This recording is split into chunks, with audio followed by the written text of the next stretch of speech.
Hello everyone, welcome to episode 27 of galaxy shattering load. तो जैसा कि लास्ट एपिसोड में हम लोगों ने देखा था कि जियांग हान जिन माओ से फाइट कर रहा था, लेकिन वो इतना ज़्यादा स्ट्रॉन्ग नहीं था कि उसको अकेले हरा पाए। तो उसके जो साथी थे वे उसके अंदर उनकी पावर ट्रांसफर करने लग गए थे, तो भी वो उसको नहीं हरा पाता और वो उसे पकड़ लेता है और उससे उसकी सारी पावर को निकाल रहा था। लेकिन तभी यहाँ पर मास्टर पिंग जी आ जाता है, जो जियांग हान की मदद करता है जिन माओ से फाइट करने के लिए, जिसकी मदद से वो काफी इजीली उसे हरा देता है। अब आगे अपने एपिसोड 27 की शुरुआत में हम लोग लिन फैंग को देखते हैं, जो एक आदमी के पास आया हुआ था और वो उसे सारी बातें बता देता है कि कैसे उसकी पूरी फैमिली खत्म हो गई है, उसके एल्डर और एंसेस्टर को कैसे उस युन मैंग ने मार दिया और वो सब उसने उस जियांग हान के खातिर किया। उसको प्रोटेक्ट करने के लिए उसके पास वो हेवनली क्लाउड ड्रोन है, आप प्लीज हमारी मदद कीजिए। तो वो भी बोल रहा था उस युन मैंग की हिम्मत काफी बढ़ती जा रही है, अब उसे सबक सिखाने का टाइम आ गया है। ये आदमी किंशा मास्टर का डिप्यूटी पवेलियन मास्टर है और वो युन मैंग को सबक सिखाना चाह रहा है, क्योंकि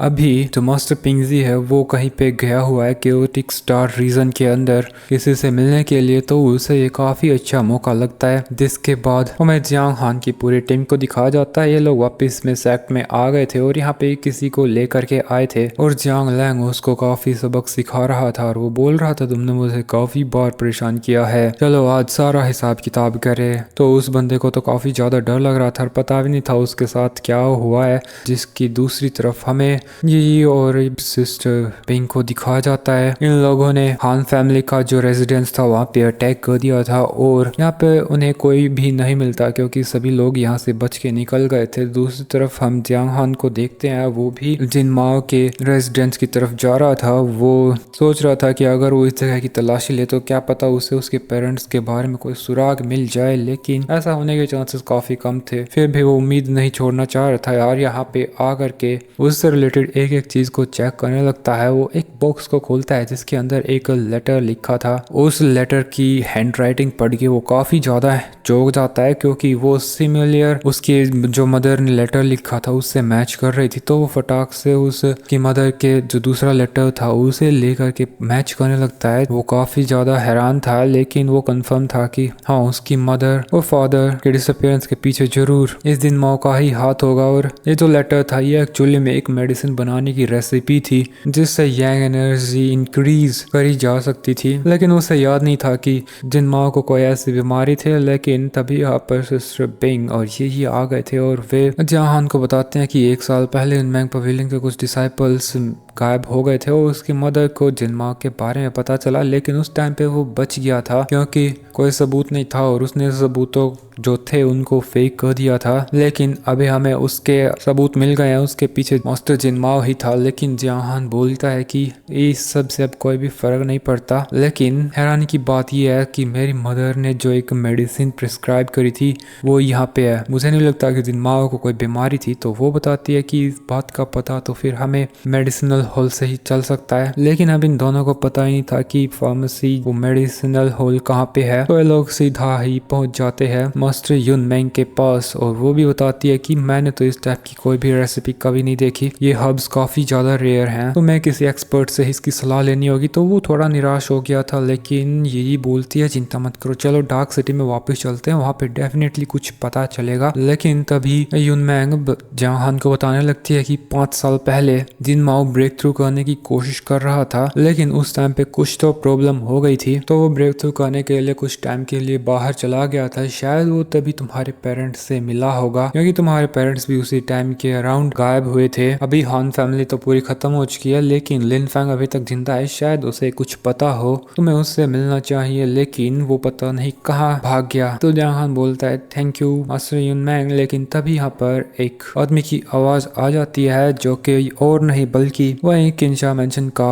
डिप्यूटी मास्टर था और वो युन मैंग से मिलने के लिए आ गया है। ये जियांग हान को बता रही थी ये आदमी बिल्कुल भी अच्छा नहीं है, तुम्हें सावधान रहना होगा। खैर तभी यूनमैंग खड़ी होकर उससे पूछने लगती है कि हम जानते नहीं थे कि आप आने वाले हैं, इसलिए हमें माफ़ करना, आपके आदर में कोई कमी हुई हो तो। लेकिन तभी वो उसके सामने आ जाता है और उसी की चेयर पे बैठ जाता है। जहाँ हान समझ गया था ये आदमी बिल्कुल भी अच्छा नहीं है और ये यहाँ पे प्रॉब्लम्स के लिए आया है। और फिर वो सीधा बोलने लगता है कि मैंने सुना है कि तुम लोगों ने पूरे हान फैमिली को खत्म कर दिया, क्या ऐसा करना जरूरी था? यांग पैलेस को भी खत्म कर दिया। तुम जानते हो इससे किंगडम के अंदर कितनी पावर का लॉस हो गया है। क्या तुमने ऐसा करने से पहले मुझसे पूछा? लेकिन यूनमैंग फिर बताने लगती है कि हमारे पास ऐसा सोचने का टाइम नहीं था, उन्होंने अचानक हमला किया। और लेकिन अब आप ये सब क्यों जानना चाह रहे हैं? तो वो गुस्से में बोलने लगता है कि बिना कुछ जाने तुमने दो बड़ी सपोर्टिंग फैक्शंस को खत्म कर दिया। मैं मानता हूँ कि उस दिन माओ की ग्रीड काफी ज्यादा थी, लेकिन मुझे तो इसकी कोई और ही वजह लगती है। एक को बचाने के लिए तुमने काफी पावरफुल लोगों की जान ले ली। यहाँ तक पर जहाँ हान समझ ही आता है कि ये उसी की बात कर रहा होगा। यूनमैंग भी पूछती है कि आपका मतलब क्या है ऐसा कहने का? फिर वो बोलता है कि क्या ऐसा उस जहाँ हान की वजह से नहीं हुआ? उसके पास वो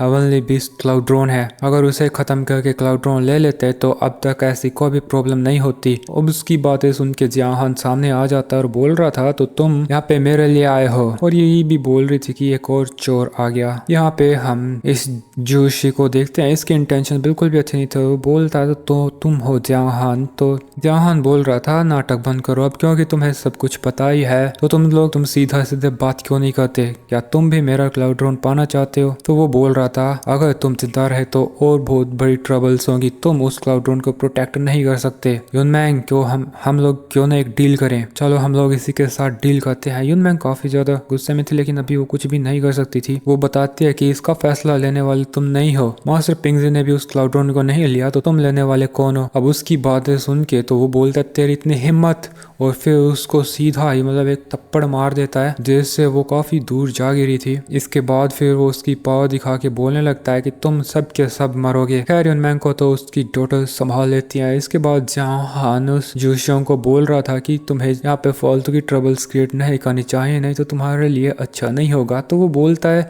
हाँ बिल्कुल मैं भी देखना चाहता हूँ, तो तुम मुझे रोकने के लिए क्या करोगे? क्योंकि तुम मुझे मार नहीं सकते और तुम बचोगे नहीं। इसके अलावा तुम्हारे पीछे तो 3 सुंदरी हैं, उनको मैं मरने नहीं दूंगा, किसी को कुछ पता नहीं चलेगा यहाँ पे उनके साथ क्या हुआ। जहाँ ये सुन के उसके ऊपर अटैक कर देता है, लेकिन ये जूस जो काफी ज्यादा पावरफुल है, जहाँ के अटैक को डिस्ट्रॉय कर देता है। तभी ये भी उसके ऊपर अटैक कर देती है और जहाँ और मिस्टर बिंग भी साइड से अटैक कर देते हैं। लेकिन वो बोल रहा था सही है अब तुम लोग खुद ही माना चाहते हो तो मैं तुम्हें डिसअपॉइंट नहीं करूंगा। उसके हाथ में कोई जेड का टुकड़ा था जिसको जैसे ही वो एक्टिवेट करता है तो जहाँ बाकी सारे दूर जा गिरे थे, सारे काफी इंजर भी हो गए थे। यूनमैंग तभी यही को इंजर देख करके उसके ऊपर अटैक कर देती है, लेकिन वो फिर से उस टोकन का यूज कर देता है जिससे यूनमैंग का अटैक खत्म हो जाता है। फिर वो उसे पकड़ भी लेता है। वो बोल रहा था तुझे कुछ ज्यादा जल्दी है मरने की, लेकिन तभी हम जहाँ हान को देखते हैं वो उसके मुंह से खून पोंछ कर खड़ा हो जाता है और फिर से वो उसके क्लाउड्रोन की एबिलिटीज यूज करने लगा था और बोल रहा था इसे जाने दे।